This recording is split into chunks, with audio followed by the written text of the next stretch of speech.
प्यारे दोस्तों, क्या आपको मालूम है कि गलत खाना सहरी या इफ्तारी में आपको बीमारियों का शिकार बना सकता है? क्या आप जानते हैं कि सहरी और इफ्तारी के वक्त तली और भुनी चीजें आपके रोजे को मुश्किल बना देती है?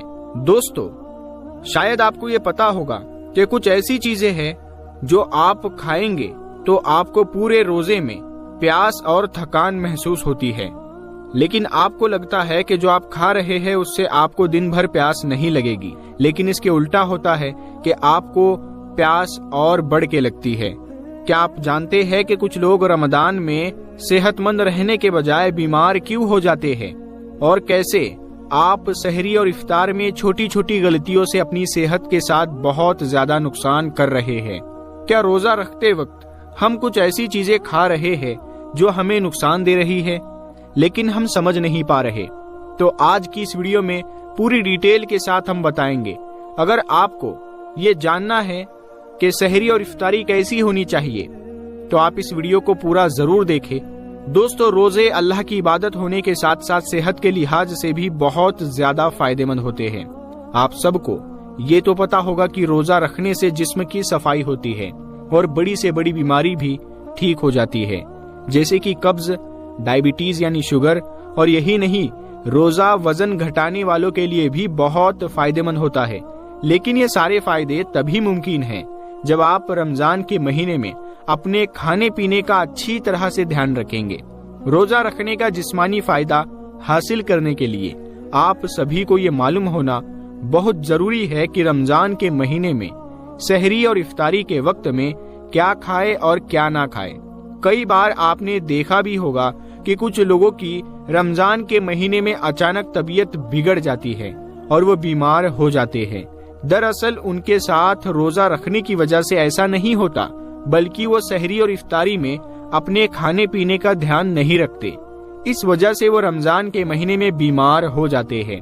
इसीलिए आज की इस वीडियो में हम आपको ऐसी चीजों के बारे में बताने वाले हैं जिनको भूल कर भी कभी रमजान के महीने में नहीं खाना चाहिए, और साथ में हम आपको 5 ऐसी चीजों के बारे में भी बताएंगे जिनको रमजान के महीने में हर इंसान को खाना चाहिए, क्योंकि इन चीजों को खाने से इंसान के शरीर को बहुत ज्यादा फायदा पहुंचता है और इंसान अपने आप को पूरे दिन रोजा रखने के बावजूद भी तरोताजा महसूस करता है।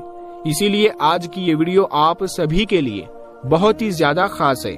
आप इसको आखिर तक जरूर देखें और मेहरबानी करके बस इस वीडियो को शेयर कर दें ताकि रमजान के महीने में हर मुसलमान तक ये वीडियो पहुंच जाए। दोस्तों, सबसे पहले तो हम आपको उन चीजों के बारे में बताते हैं जिनको आप भूल कर भी रमजान के महीने में सहरी और इफ्तारी के वक्त ना खाएं, क्योंकि इनको खाने से इंसानी शरीर को बहुत नुकसान पहुंचता है और देखते ही देखते इंसान बहुत बीमार हो जाता है।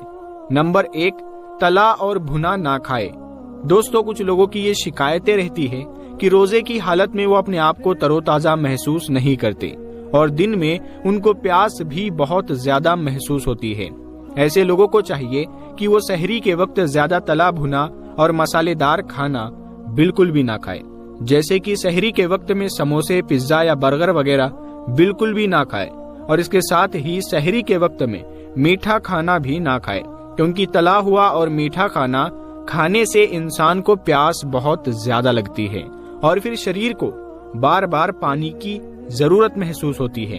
इसके बजाय आप सहरी के वक्त में प्रोटीन, फाइबर और कार्बोहाइड्रेट से भरपूर डाइट लें, जैसे कि दूध, दही और ताजा फलों का ज्यादा से ज्यादा इस्तेमाल करें, क्योंकि इन चीजों को पचाने में पानी की जरूरत नहीं होती है। इस वजह से फिर इंसान को बार बार प्यास महसूस नहीं होती। इसके अलावा आप रमजान के महीने में इस बात का खास ध्यान रखें कि आप इफ्तारी के वक्त में समोसे और पकोड़े खाने से अपने आप को जितना हो सके उतना बचाएं, क्योंकि भूखे पेट इनको खाने से इंसान के शरीर को बहुत ज्यादा नुकसान पहुंचता है और रोज रोज इनको खाने से इंसान बीमार भी हो सकता है। इसीलिए आप इफ्तारी के वक्त भी पकोड़े और समोसे जैसी चीजों को बिल्कुल ना खाएं। नंबर 2, चीनी वाला शरबत ना पिए। दोस्तों, बहुत सारे लोग रमजान के महीने में इफ्तारी के वक्त ये भी गलती करते हैं कि जैसे ही रोजा इफ्तार हुआ वैसे ही वो चीनी वाला शरबत पीना शुरू कर देते हैं और लगातार 3 या 4 गिलास चीनी वाला शरबत भी पी लेते हैं, मगर फिर भी उनकी प्यास नहीं बुझती। इसका कारण ये है कि दिन भर का खाली पेट होने के बावजूद अगर कोई शख्स मीठा पानी पीता है तो ये उसके शरीर में पानी की कमी को पूरा नहीं होने देता, बल्कि चीनी की वजह से प्यास और ज्यादा बढ़ जाती है। ऐसे में फिर आप चाहे जितना पानी पी ले, लेकिन आपके शरीर में पानी की कमी पूरी नहीं होगी, जो आपके शरीर के लिए बहुत ही ज्यादा नुकसानदायक साबित होगी। और रोज रोज चीनी वाला शरबत पीने से किडनी को भी बहुत नुकसान पहुंचता है। इसीलिए चीनी को व्हाइट पॉइजन यानी कि सफेद जहर भी कहा जाता है, क्योंकि इसमें केमिकल की मात्रा बहुत ज्यादा होती है। याद रखें, आपको एक इंटरेस्टिंग बात बताता हूँ, जब ये चीनी तैयार होती है तो उससे पहले ये बिल्कुल ब्राउन कलर की होती है। इसको जब तैयार किया जाता है तो उस वक्त इसमें एक तरह का केमिकल डाला जाता है जो इसके ब्राउन रंग को छोड़कर सफेद रंग में बदल देता है। इसी वजह से रोज रोज चीनी खाने या पीने से हमारे शरीर को बहुत ही ज्यादा नुकसान पहुंचता है। इसीलिए बहुत से लोग चाय पीने के लिए भी मना करते हैं, क्योंकि उसमें चीनी होती है। इसीलिए बेहतर है कि आप इफ्तारी के वक्त में चीनी वाला शरबत ना पिए, बल्कि आप हमारे प्यारे नबी सल्लल्लाहु ताला अलैहि वसल्लम की सुन्नत पर अमल करते हुए खजूर और पानी के साथ इफ्तार करें, और पानी भी सादा पानी पी ले। नंबर 3, कोल्ड ड्रिंक ना पिए। दोस्तों याद रखें, आजकल तो फैशन बन चुका है, पूरे रमजान के महीने में हर कोई तंदुरुस्त तो रहना चाहता है, लेकिन इफ्तार के वक्त में कोल्ड ड्रिंक पीना एक फैशन बन चुका है। लेकिन याद रखना, इफ्तार के वक्त कोल्ड ड्रिंक भूल कर भी ना पिए, क्योंकि इसमें केमिकल और गैस की मात्रा बहुत ज्यादा मिली होती है। और पूरे दिन का रोजा रखने की वजह से इंसान के शरीर में डिहाइड्रेशन यानी कि पानी की काफी कमी हो जाती है। इसीलिए आपने देखा होगा कि रोजेदार के जो होठ होते हैं वो सूखे हुए होते हैं। ऐसे में अगर आप गैस वाली कोल्ड ड्रिंक पिएंगे तो आपके खाली पेट में जब ये जाएगी तो ये शरीर को बहुत ज्यादा नुकसान पहुंचा सकती है। और इसके अलावा खाली पेट इनको पीने से किडनी को भी बहुत ज्यादा नुकसान पहुंचता है, क्योंकि इफ्तारी के वक्त में शरीर को पानी की जरूरत होती है। अब ऐसे में अगर आपने उस वक्त कोल्ड ड्रिंक पी ली तो ये आपके शरीर के लिए बहुत नुकसानदायक चीज हो सकती है, और रोजाना ऐसा करने से आपके गुर्दे डैमेज भी हो सकते हैं। इसीलिए आप भूल कर भी इफ्तार के वक्त में कोल्ड ड्रिंक ना पिए। इसके बजाय आप इफ्तार में नींबू पानी या जूस पी ले, फलों का जूस, जो आपके शरीर के लिए बहुत ही ज्यादा फायदेमंद चीज होती है। नंबर 4, सफेद चावल ना खाए। दोस्तों इसके अलावा आप सहरी के वक्त में व्हाइट राइस यानी कि सफेद चावल भी ना खाए, क्योंकि व्हाइट राइस इंसान के शरीर में बहुत ही जल्द पक जाते हैं, क्योंकि सफेद चावलों में सिंपल कार्बोहाइड्रेट होने की वजह से इंसान के शरीर में इंसुलिन का लेवल भी बढ़ता है। इसीलिए याद रखें, सहरी के वक्त सफेद चावलों को आप भूल कर भी ना खाएं, बल्कि इसकी जगह पर आप चपाती लें, क्योंकि इसमें कार्बोहाइड्रेट होने के साथ साथ फाइबर की मात्रा भी भरपूर पाई जाती है। इसकी वजह से ये इंसान के शरीर में ज्यादा देर तक रुकता है, जिससे रोजेदार को भूख भी कम लगती है। दोस्तों अब आपको 5 ऐसी चीजों के बारे में बताते हैं जिनको रमजान के महीने में हर इंसान को जरूर खाना चाहिए। इसको खाने से इंसान का पेट हमेशा भरा भरा महसूस होता है और भूख भी कम लगती है। दोस्तों सबसे पहली चीज है सेब यानी कि एप्पल। ज्यादा वक्त पेट भरा रखने के लिए सेब एक बहुत ही अच्छी और सबसे बेहतरीन ग़िज़ा है, क्योंकि इसमें पानी और फाइबर भरपूर मात्रा में पाया जाता है। इसके अलावा सेब के छिलकों में पेक्टिन पाया जाता है, जो भूख को कम करने में मदद करता है। नंबर 2, जौ या ओटमील। दोस्तों दूसरी चीज है जौ, ओटमील।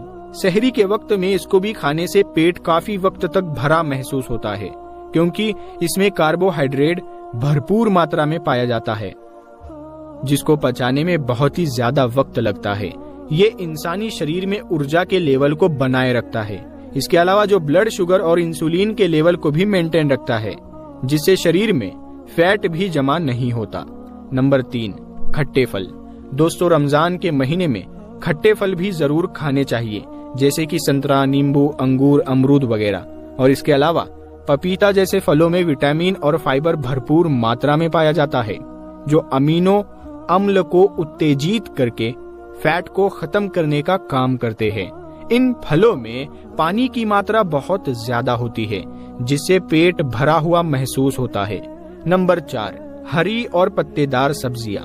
दोस्तों, हरी और पत्तेदार सब्जियों में कैलोरी की मात्रा बहुत कम होती है और इसके अलावा इन हरी सब्जियों में विटामिन, मिनरल्स, फाइबर भरपूर मात्रा में पाए जाते हैं, जिसकी वजह से ये देर तक पेट भरा रखने में मदद करती है।